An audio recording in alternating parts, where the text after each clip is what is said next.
50 million years ago, a hungry land animal seeks a new source of food. This sets him on a spectacular evolutionary journey and on a collision course with rivals. Today, this creature looks like a fish, but it retains key traits from its terrestrial past. It's warm-blooded, a mammal, and breathes air through its lungs. So, how did a creature built for land become master of the oceans?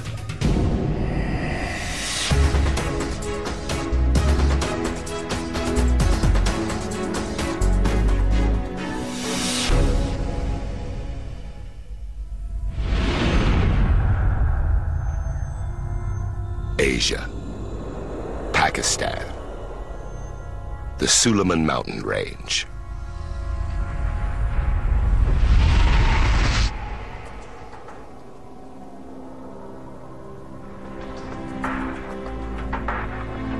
This rocky terrain was once the bed of the ancient Tethys Sea. Locked away in this rock are the secrets of ancient marine life and death.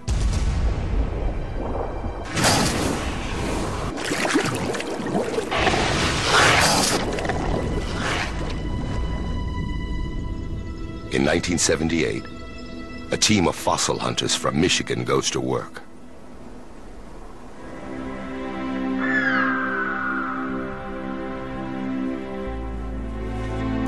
Paleontologists are time travelers. They visit the ancient past by digging into the earth.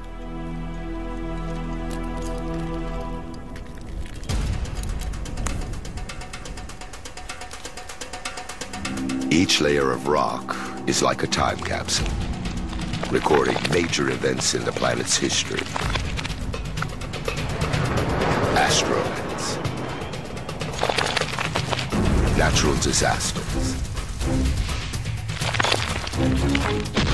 climate change.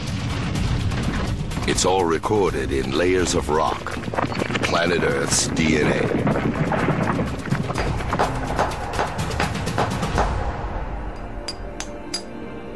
A team member cracks open a rock.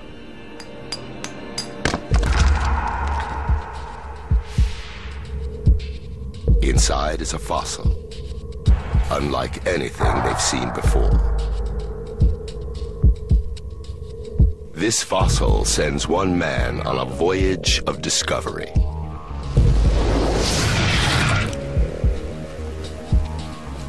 The expedition leader is Philip Gingrich.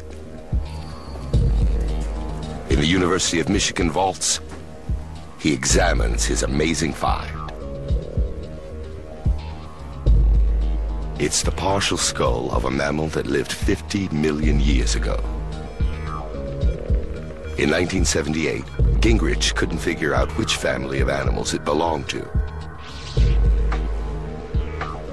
When we found it, when we cleaned it, I really wasn't sure what it is. I was a specialist of land mammals.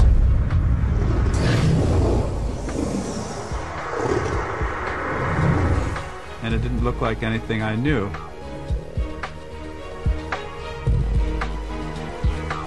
Gingrich commissions experts in mammal anatomy to reconstruct its skull.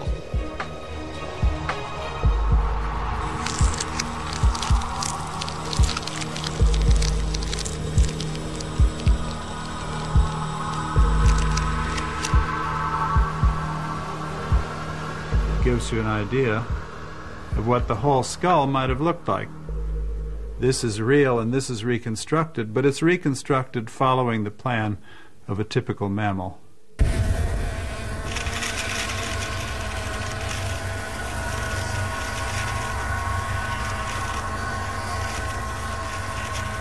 Later expeditions uncover more crucial pieces of the skeletal jigsaw.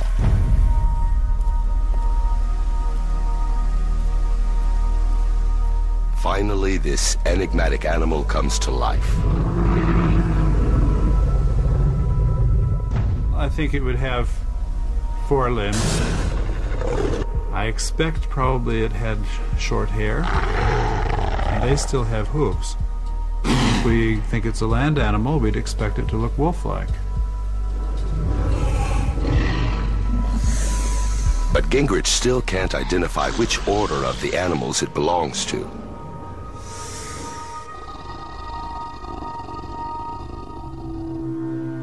Then he spots a tiny S-shaped bone in the ear region. He finds out that this bone is known as a sigmoid process and is unique to one particular order of animals that lives in the water today. Gingrich finally discovers what this creature is.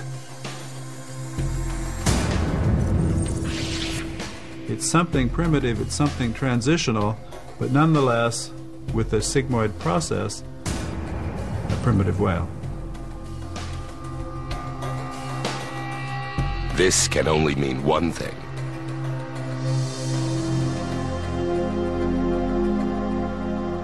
The modern whale began life as a land animal. To find out how a land animal evolved into the modern whale, we must return to ancient Pakistan.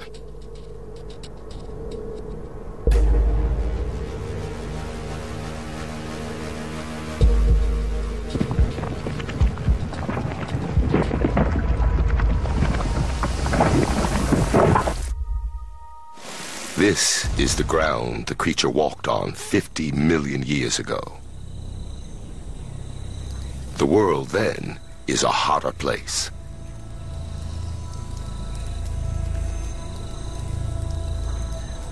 In this region that is now Pakistan, higher temperatures likely create an arid environment.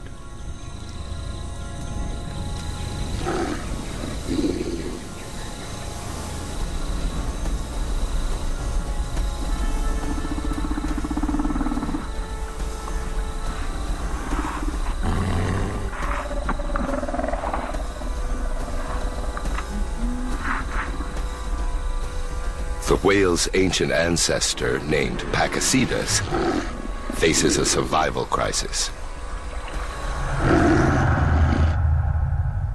It's the shape, size, and weight of a modern wolf, and lives on a diet of plants and small animals. But climate change is wiping out his food supplies. He needs to find a new food source, and quickly. The ancient whale takes its first tentative steps into walk.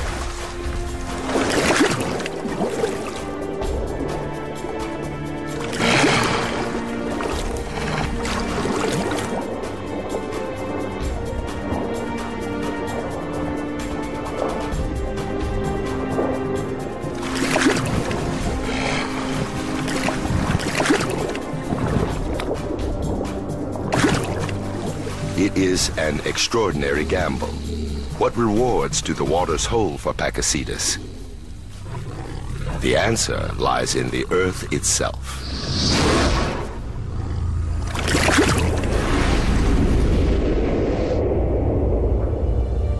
"50 million years ago, the land masses of planet Earth drift further apart. This creates new ocean currents.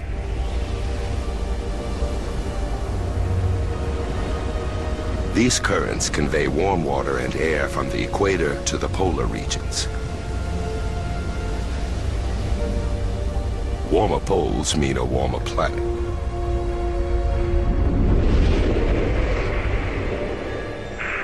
Hotter temperatures can boost photosynthesis, producing an abundance of marine life. Pakistas finds a banquet of food in these shallow waters. I think they probably started as scavengers, running along a strand line, feeding on dead fish that washed up on the shore. And once you're in the water feeding on dying fish, it's a logical step to try to catch other fish. Just as Pachycetus solves one crisis, food, it faces another: predators. To swim, Pachycetus has to paddle like a dog. It's a poor design, making him a slow and clumsy swimmer.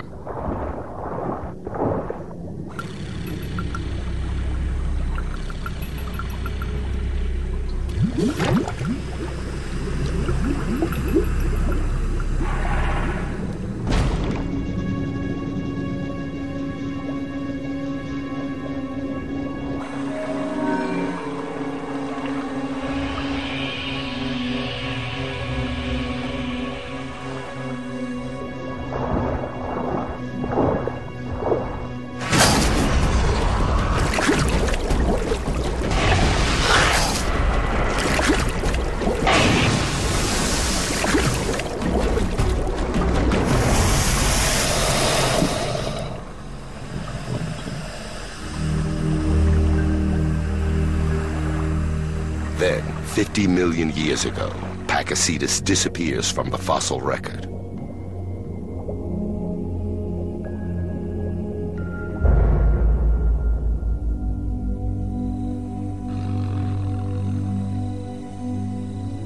What happens after Pachycetus? How does this land animal evolve to become king of the oceans?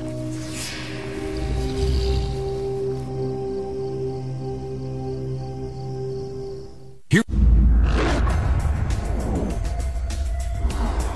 50 million years ago, the whale ancestor, a land mammal named Pachycetus, disappears from the fossil record.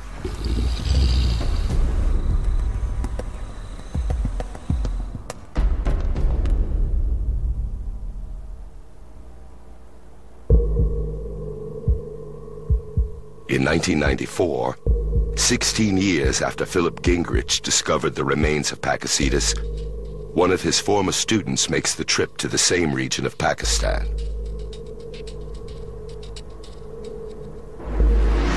Hans Thewesen is seeking ancient land animals.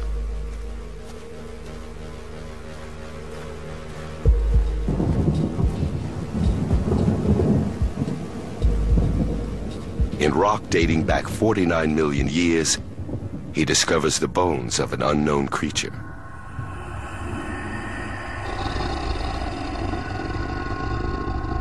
The first day we found a hind limb. The next day we found some vertebrae and some ribs. And the third day we finally found the skull. And I still didn't know what it was.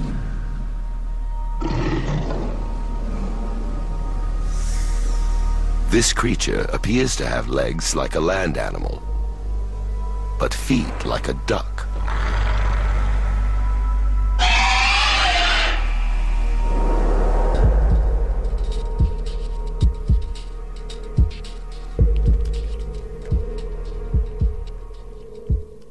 I got very frustrated with the fossil having this beautiful skeleton and not knowing which animal this was. Then he spots a bone unique to one order of animals living today. And then it struck me, this is an ear bone,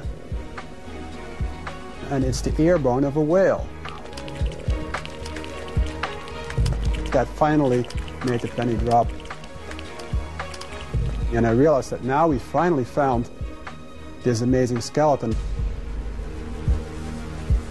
This transitional whale, a whale with legs. It struck me that we caught evolution in the act here.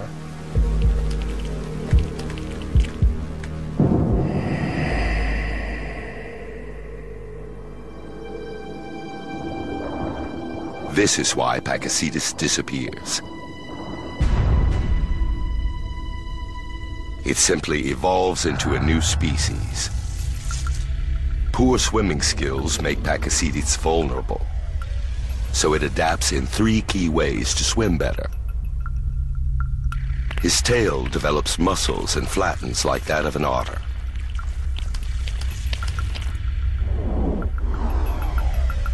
His back legs shorten and widen to act like flippers. He becomes more streamlined.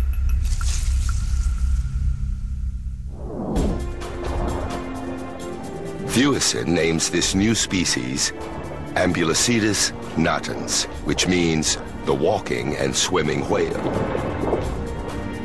Sometime in the ancient past, a whale ancestor evolves the skills to live permanently in the oceans.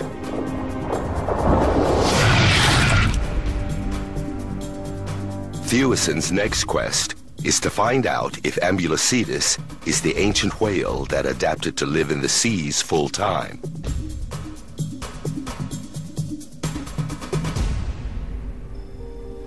If a land animal drinks seawater, it can be lethal. To live in the ocean, Ambulocetus needs to adapt to cope with salt water.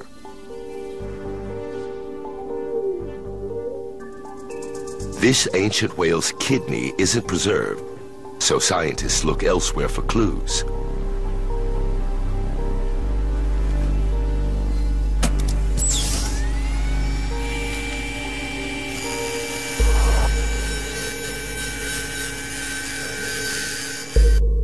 When you're studying teeth, you really get a good idea of lots of different aspects of the life of the animal, such as its diet, where they were living in water, on land, and which waters they were drinking.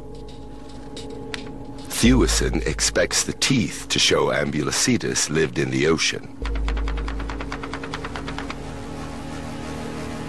But the results are a surprise. They reveal that Ambulocetus drank fresh water. It had to stay close to rivers and lakes.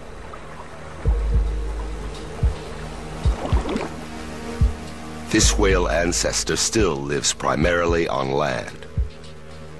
We were surprised because modern whales can drink seawater.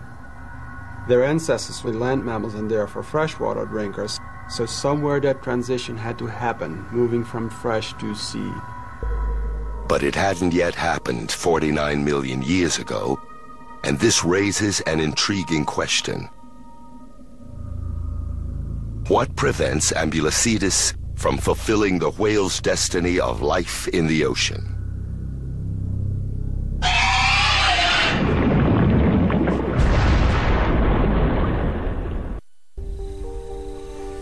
$50 million years ago, the whale is a wolf-like land creature that hunts in shallow waters. 1 million years later, it evolves 3 key features to swim better: a stronger tail, legs, and a more streamlined body.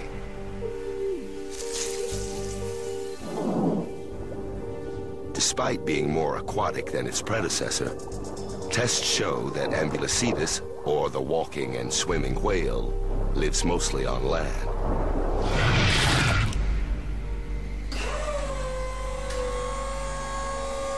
To find out why,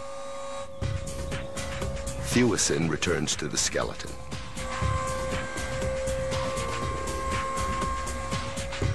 It's a complete Ambulocetus based on the one he found, and it gives away a surprising secret.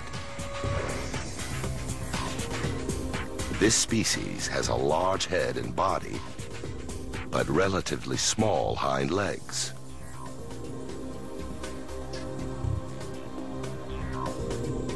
I think in water, Ambulocetus wasn't a very strong swimmer. It certainly couldn't pursue fish because the fish would be much faster than it. We think that it was a predator. It probably hang out in shallow water, sort of hidden, and waited for prey to come up to it and then would lunge to catch them. 49 million years ago, this poor swimmer faces grave danger hunting in even shallow seawater. If you look at the shallow marine fauna of that time, there are lots of big predators, such as big sharks, much bigger than the whales. They would certainly have been eaten and would have competition from crocodiles and sharks if they were hunting prey.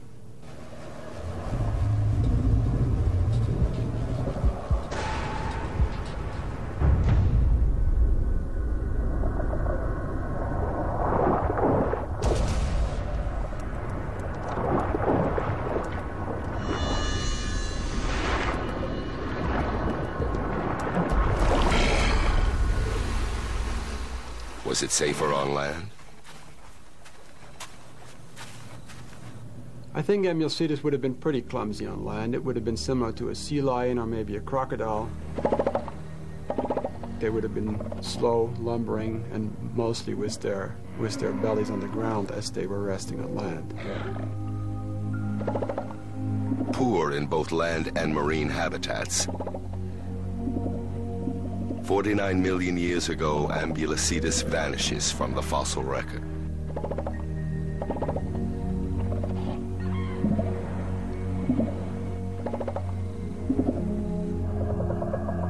The mystery of whale evolution deepens. When and how did the ancient whale evolve to live full-time in salt water?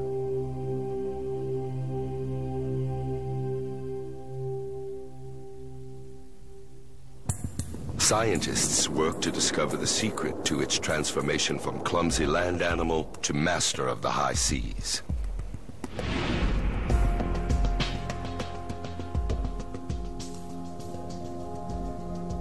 In 1994, Philip Gingrich from the University of Michigan returns to the Suleiman mountain range in Pakistan. It was here, 16 years earlier, that he unearthed the oldest whale ancestor.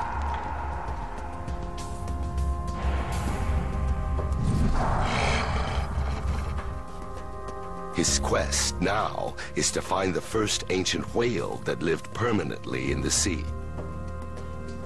They're extraterrestrial in the sense that they left the Earth, they left the land, and live in the sea today, which is a little like outer space, really. And the change to be able to live there is big. They get to work, using only the tools they can carry in a backpack: hammers, trowels, and brushes.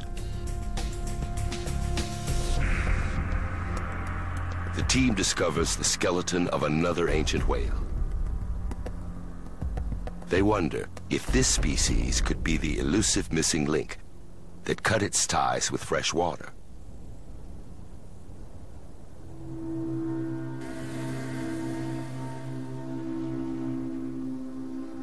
Back at the University of Michigan, they carefully begin separating clean bone from mineral.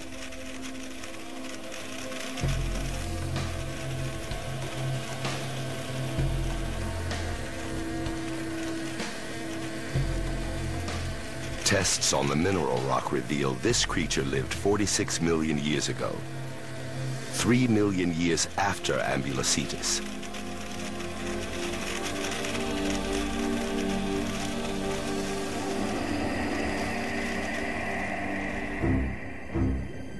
Amylocetus was a poor swimmer, struggling to escape predators and struggling to hunt.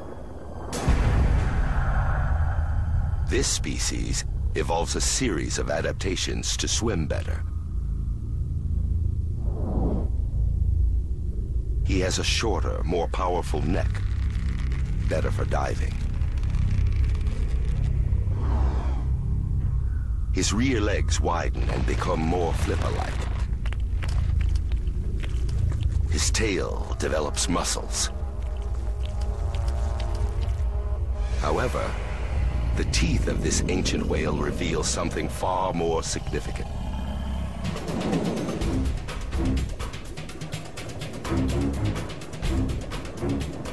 Just 4 million years after the whale ancestor Pachycetus first enters fresh water, This whale lives permanently in the sea. This is the first whale that really took to the sea. And to be honest, we didn't believe it. The secret to its success and the survival of the entire whale species lies in a tiny but ingenious device inside its trademark ear.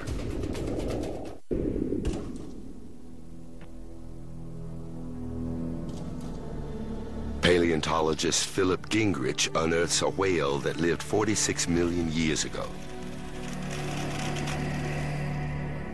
He names it Rhodocetus.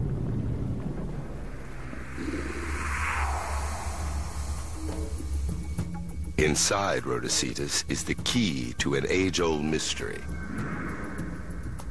How did the ancient whale, a land mammal, adapt to survive in the ocean?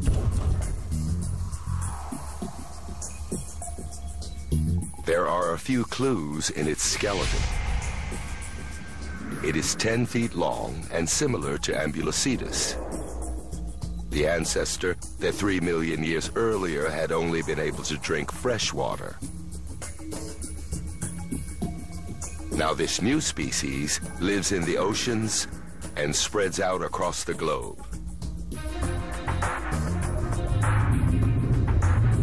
How has it adapted to this salty new world, and why don't vicious marine predators wipe it out?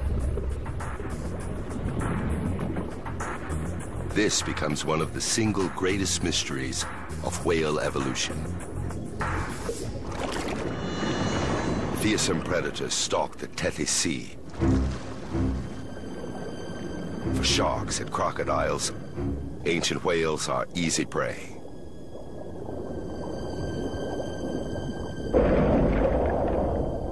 To survive, Rhodocetus must find a way to escape predators.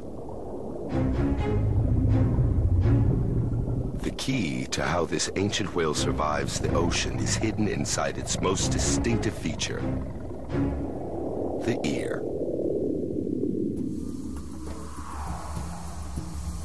Professor Fred Spoor studies a vital organ that's situated inside the inner ear of just about every creature. Called the organ of balance, it is key to the survival of Rhodocetus. The organ of balance inside the inner ear is an absolutely vital, a key organ to function for any animal. To understand what saves the ancient whale, Spoor produces a model of a human inner ear, enlarged 12 times.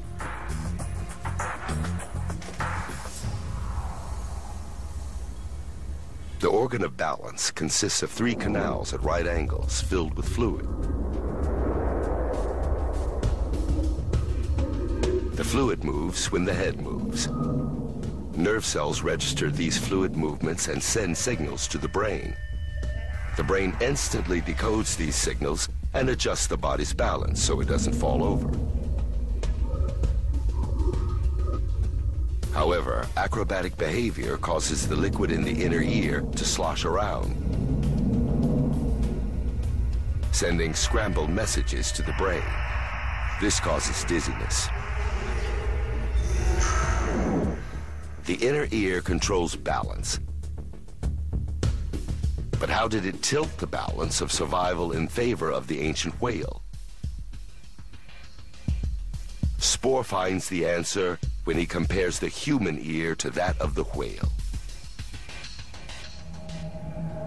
If we now, for comparison, actually look at the inner ear of a whale that has also been enlarged 12 times, then we can see that there's not that much overall difference in size, even though whales are, of course, much larger than humans are. However, the enormous difference is that the bit that deals with balance, here and here, is enormously reduced in the whale. The whale's inner ear is so small that the liquid inside barely moves.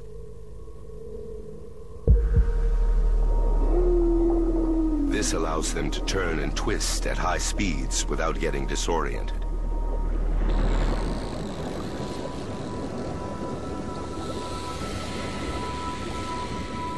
Some 45 million years ago, the ancient whale's organ of balance was shrinking.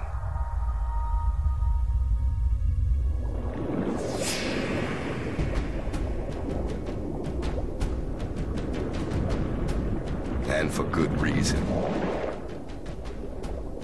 It makes him agile enough to outmaneuver predators.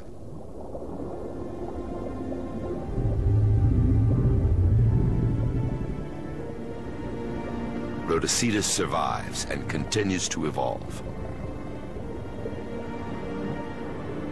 But its descendants are about to face dramatic climate change and a terrifying new predator.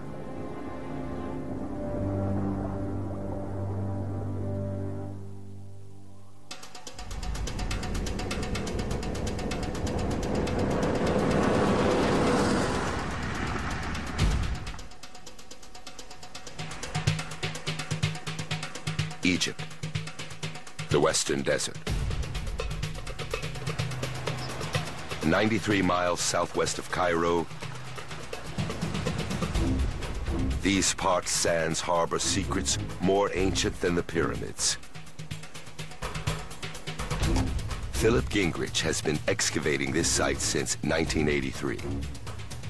In that time, he's unearthed giant whale skeletons.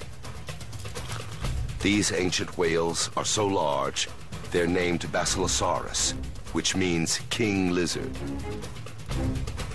But what are these whales doing in the desert? Of course, the whales didn't really live in the desert. This was all a shallow sea before, and one that was full of sunlight, clear water, teeming with life, including archaic fossil whales. It's an 18-meter long, 50-foot long whale that you simply can't miss. Being so large, there's no doubt that Basilosaurus was the top carnivore, the top predator in this ecosystem. The equivalent, if you will, of T-Rex farther back in the past. 39 million years ago, this is the bed of the ancient Tethys Sea. By now, Basilosaurus thrives in oceans and seas all over the world.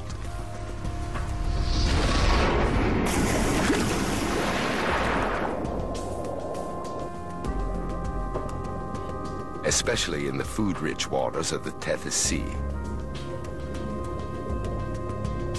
Basilosaurus has evolved a set of impressive tools for hunting.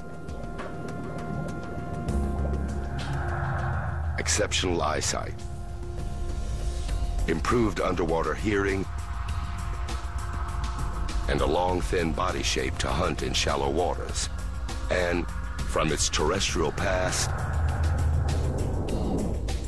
it retains two useless remnants. The most interesting thing about Basilosaurus is the retention of hind limbs with all the bones right down to the tips of the toes. So they are a vestige of a former life on land. Basilosaurus weighs in at a massive 13,900 pounds. Its change in size turns it from the hunted into the hunter. Now, the tables are turned on an old foe.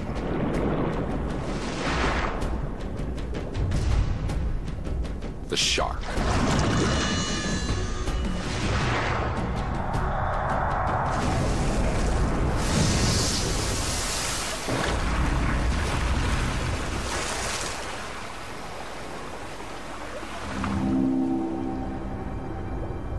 Sharing the waters of the Tethys Sea with Basilosaurus is a smaller, more vulnerable whale species. The Durodon whale most resembles a modern dolphin. It has a powerful vertebral column and short flipper-shaped forelimbs. And like the modern dolphin, it has a tail fluke. However, at just 16 feet long, it's much smaller than Basilosaurus.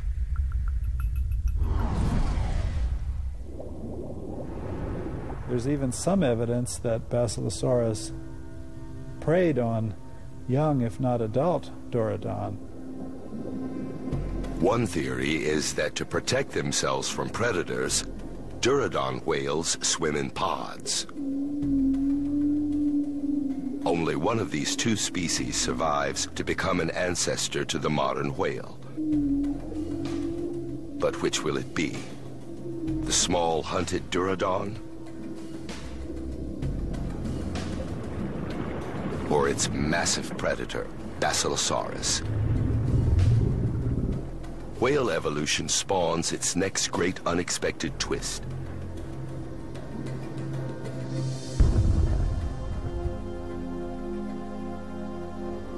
Fossil records show that 36 million years ago, the mighty Basilosaurus dies out.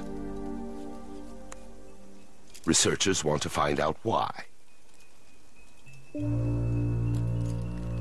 Gingrich has been trying to solve this conundrum for many years. He looks for clues to the mystery beneath the sands of the Western Desert.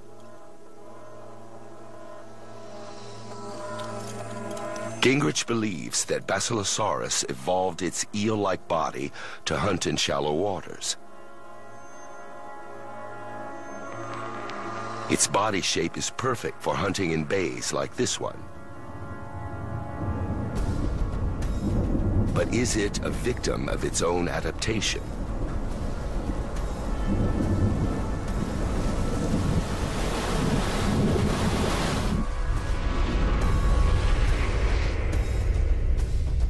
"35 million years ago, planet Earth is changing dramatically. Oceans continue to cool. Antarctica has split from South America and develops a permanent ice cap.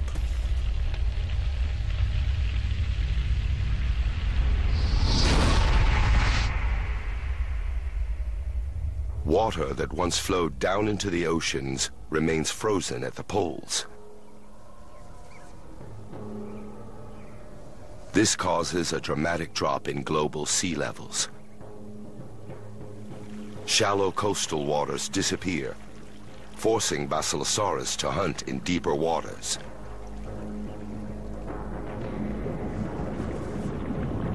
Its eel-like body struggles in this deeper water. It lacks the power to dive.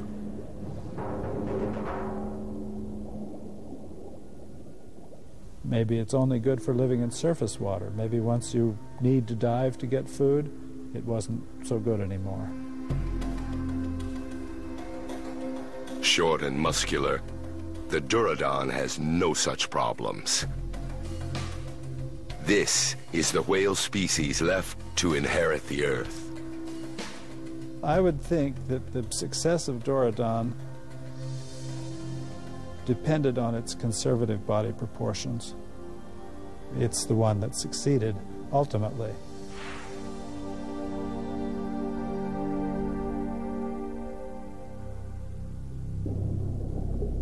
Dorudon survives, but the future of the whale species is in grave danger. Later ancient whales face what many consider the most terrifying predator in history.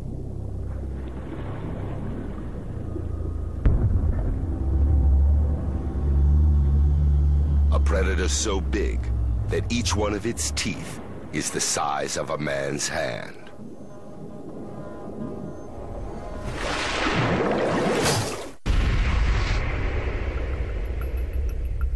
A dramatic twist in the journey of the modern whale takes place 30 million years ago.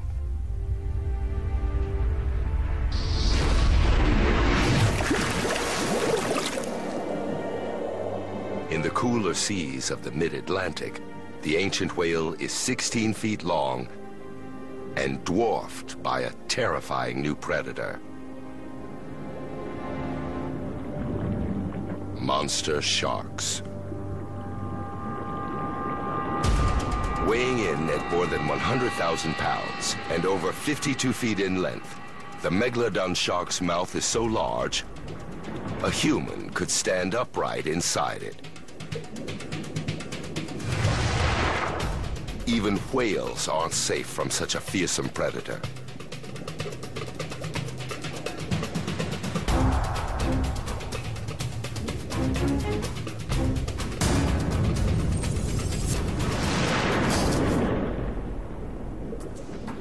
Megalodon stops dead in his tracks. Unwittingly, ancient whales have stumbled upon a surefire way for their species to flourish for millions of years.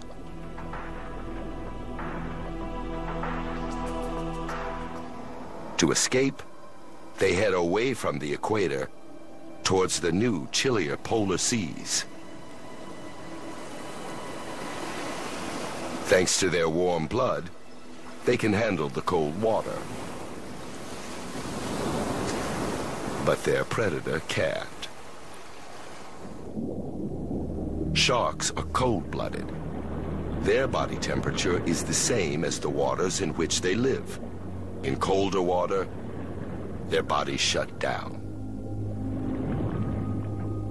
Megalodon was tied to a warmer sea and didn't survive this new cold world. These polar waters are safe from Megalodon and rich in food supplies. But the whale's problems are far from over. The ancient whale must develop the most sophisticated marine tools in the natural world.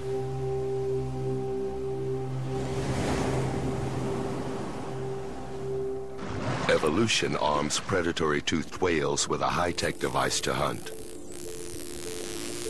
sonar.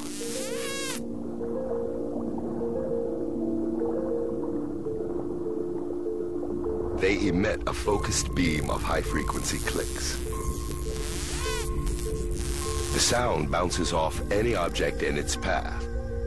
The whale decodes the returning echo and determines the size, shape, and speed of the object.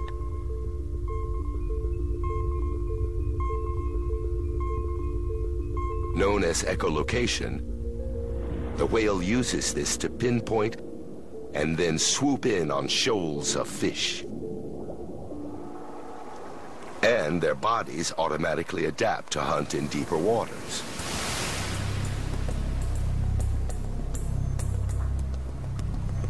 Whales can control the flow of blood to their hearts and brains. As a result, they don't suffer a lack of oxygen on deep dives. This leaves them free to engage in typical mammal behavior, like mating, socializing, and showing off. Especially the most expressive members of the whale family, dolphins. They're big-brained. Dolphins and porpoises are big-brained relative to their body size. They're very personable. If you ever meet them face to face, you have a sense that there's a sentient being there that reminds us of ourselves, I think. Today, there are more than 80 whale species. The largest is the blue whale. It has a heart the size of a Volkswagen Beetle, and the tongue the size and weight of an African elephant.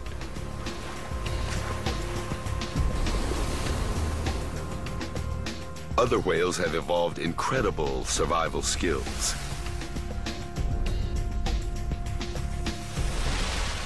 The gray whale can swim more than 12,000 miles in an annual migration. Orcas can reach speeds of 34 miles per hour. And bowhead whales can live for over 200 years.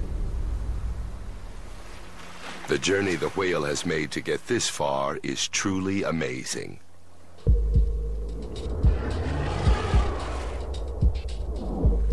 From its wolf-like ancestor, it struggles between land and water, before finally adapting to the ocean.